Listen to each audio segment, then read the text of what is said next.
Le FMI est en mission à Dakar jusqu'au 4 novembre pour faire les comptes et ils sont pas bons. Le Sénégal fait face à un casse-tête budgétaire inédit, une dette cachée de plusieurs milliards de dollars. Alors quelles conséquences, Aurélie, pour l'économie et la nouvelle présidence? Alors oui, Nidia, c'est une affaire aussi financière que politique. Ces milliards de dollars de dettes non déclarées hissent le Sénégal parmi les pays les plus endettés du continent. Bassirou Diomaye Faye joue ici sa crédibilité à minima économique. En effet, au Sénégal, l'addition de la dette cachée arrive maintenant à échéance et c'est bien lui qui va devoir la régler, même si c'est pas lui qui a contracté la dette. Et alors que le FMI est une nouvelle fois en mission à Dakar, l'institution doit trancher ce dossier explosif, très attendu ces dernières semaines. L'issue de la procédure dite de misreporting, la mauvaise déclaration, est imminente et elle conditionnera un nouveau programme avec le Fonds monétaire. Et très concrètement, à combien évalue-t-on aujourd'hui la dette réelle du Sénégal ? Alors, on situe l'endettement du Sénégal proche de 119% du PIB à fin 2024, selon le dernier inventaire, contre environ 74% officiellement déclarés par l'administration de Macky Sall fin 2023. On parle d'une dette non déclarée qui est évaluée désormais à plus de 10 milliards de dollars. Selon le dernier rapport d'audit, initialement, la Cour des comptes tablait sur 7 milliards en mars. C'est énorme, c'est un tiers du PIB du pays. Il s'agit même du cas de la plus importante fausse déclaration de l'histoire du FMI.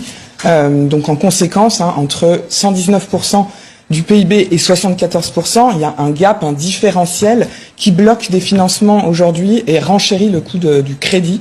Le Sénégal devra payer plus cher, très cher, pour emprunter l'argent nécessaire au fonctionnement du pays, d'autant plus que la réaction des agences de notation ne s'est pas fait attendre. Moody's a par exemple abaissé sa note de crédit souverain 3 fois en moins d'un an, mais malgré la situation délicate, le gouvernement d'Ousmane Sonko et la présidence de Bassirou Diomaye Faye n'ont qu'un seul mot d'ordre, et ce, depuis leur arrivée au pouvoir il y a 1 an et demi, la transparence, pour rétablir la confiance. C'est pour cela qu'il y a eu pêle-mêle un audit intégral des comptes, un inventaire actualisé et une négociation à présent d'un nouveau programme avec le FMI. Une négociation qui est à rallonge parce qu'elle s'est tendue en juillet dernier. Le Fonds monétaire a réclamé davantage de documents, des mesures correctives avant de présenter le dossier à son conseil d'administration. À court terme, donc, Dakar a dû se replier sur le marché régional pour emprunter l'argent nécessaire à payer, ne serait-ce que les salaires des fonctionnaires. Alors évidemment, l'affaire est aussi politique. Macky Sall continue de nier. Qu'est-ce que ça change au dossier FMI ? Bon alors, Macky Sall, c'est plus le président en exercice. Les dénégations de Macky Sall ne concernent finalement que l'opinion publique. Il rejette la notion même de dette cachée, un non-sens, il dit, et dénonce une instrumentalisation par ses adversaires. En face, l'équipe au pouvoir, elle défend un nettoyage des comptes après des années d'endettement au-delà du budget.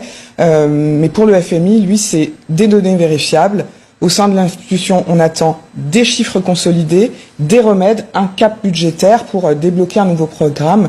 Et c'est pas anodin, puisque, pour rappel, ce sont 1,8 milliard de dollars qui avaient commencé à être décaissés en juin 2023 dans le cadre du précédent programme.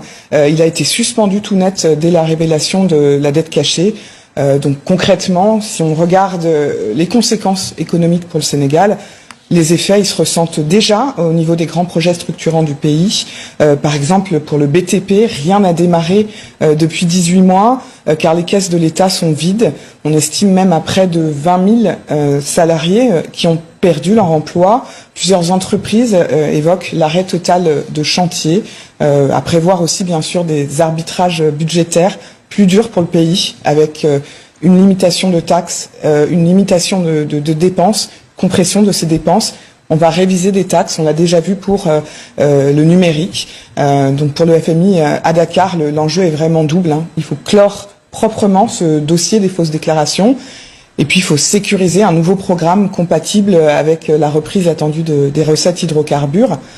Donc pas de chèque en blanc bien sûr, mais un cadre pour éviter le pire, un trou de financement, puis peut-être aussi un signal négatif pour l'ensemble de la sous-région. Merci Aurélie Mbida pour cette chronique éco.